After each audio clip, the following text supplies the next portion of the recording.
بسم اللہ الرحمن الرحیم۔ میں doctor M J Khan Pakistan politics Halchal کے پلیٹ فارم سے آج میں آپ کے لیے جو موضوعات لے کے آیا ہوں ان میں 4 موضوع ہیں جن پر آج ہم بات کریں گے، جن میں سب سے پہلا ٹاپک ہے سندور، رافیل، S-400 اور ڈرونز، خون و خون۔ نمبر 2 ہے پاکستان اور چائنا کی سوہاگرات کامیاب۔ نمبر 3 اسرائیل، روس اور فرانس ہسپتال میں داخل، خون جاری۔ فرانس، روس اور اسرائیل کے اسلحے کے تمام آرڈر کینسل۔ تو ہم اپنے ولاگ کا آغاز آج کرتے ہیں فرانس، روس اور اسرائیل کے اسلحے کے تمام آرڈرز کینسل۔ ناظرین، آپ سب نے ایک مثال تو سنی ہوگی، ہم تو ڈوبے ہیں صنم تمہیں بھی لے ڈوبیں گے۔ جی ہاں، حالیہ جنگی حالات نے نہ صرف میدان جنگ کا نقشہ بدلا ہے بلکہ دنیا کی بڑی دفاعی طاقتوں فرانس، روس اور اسرائیل کے اسلحے کی ساکھ کو بھی زبردست دھچکا پہنچا ہے۔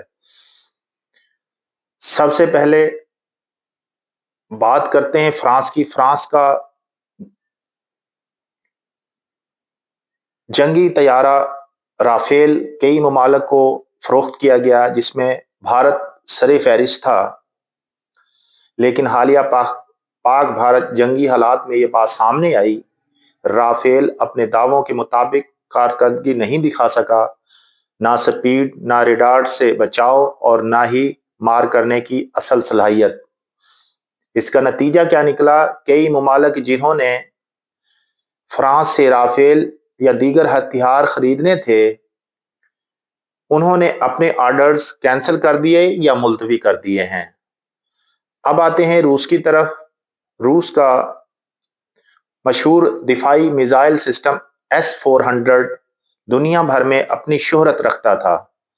بھارت نے بھی اسے خریدا، لیکن حالیہ جنگی حالات میں یہ سسٹم جدید حملوں کو روکنے میں ناکام رہا۔ اسی وجہ سے کئی ممالک نے آرڈر کینسل کر دیے۔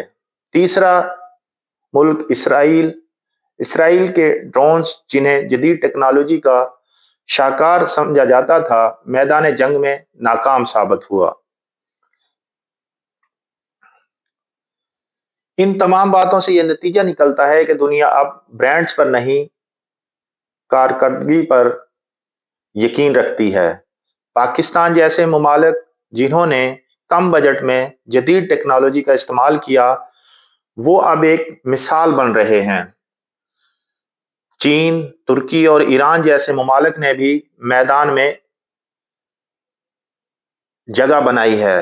اس وقت اسرائیل، روس اور فرانس وینٹیلیٹر پر ہیں اور بھارت کو ماں بہن کی گالیاں دے رہے ہیں، کیونکہ اس کی وجہ سے ان کا اربوں ڈالر کا نقصان ہوا ہے۔ اس وقت چین، پاکستان اور ترکی دنیا کے نقشے پہ ابھرتی ہوئی سپر پاورز نظر آ رہی ہیں۔ خاص طور پر چین پاکستان اتحاد نے بھارت کو ہلا کر رکھ دیا ہے۔ عالمی سطح پر دھماکہ خیز رد عمل سامنے آیا ہے۔ بھارتی میڈیا جو ہمیشہ پاکستان کے خلاف زہر اگلتا تھا، آج خود اپنی حکومت سے سوال کرتا نظر آتا ہے۔ رافیل کہاں ہے؟ S-400 کیوں خاموش تھا؟ اور اسرائیل ڈرونز کہاں گئے؟ یہ بھارتی میڈیا بھارت کے سیاستدانوں سے، بھارت کے آرمی کے پرسن سے، ذمہ داروں سے یہ سوال کرتا ہوا اور ان کے پیچھے بھاگتا ہوا ہمیں نظر آ رہا ہے۔ ناظرین، اصل کامیابی جنگ میں صرف دشمن کو ہرانا نہیں بلکہ عالمی سطح پر سچ کو منوانا ہوتا ہے۔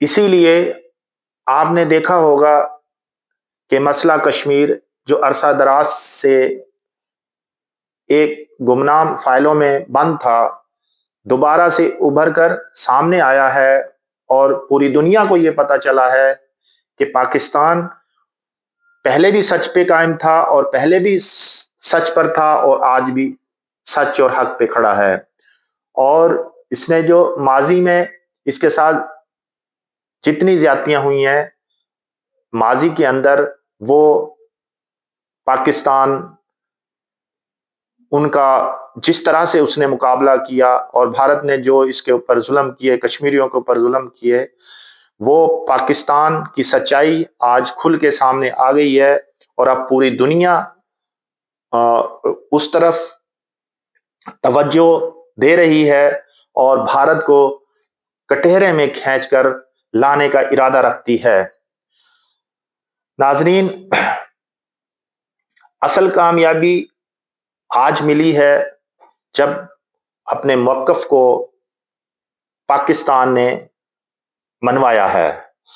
سوشل میڈیا پر ایک ٹرینڈ چل رہا ہے، China Pakistan power, China Pakistan power number 1۔ ناظرین، یہ صرف ایک ملٹری آپریشن نہیں تھا، بلکہ یہ اسلامی دنیا، ایشیا اور تمام مظلوم اقوام کے لیے ایک امید کی کرن تھا۔ یہ جتنی اسلامی دنیا، جتنے اسلامی ممالک ہیں، سب کے لیے، اور وہ ممالک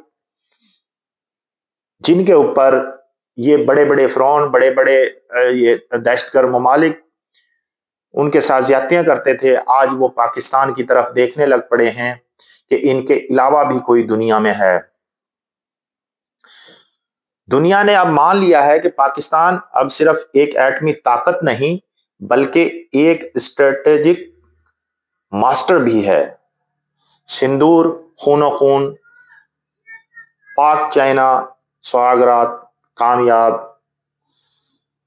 پاک آرمی، پاک جوڈیشری، پاک پولیس اور غیور سیاستدان، اور میرا پیارا پاکستان ہمیشہ زندہ باد۔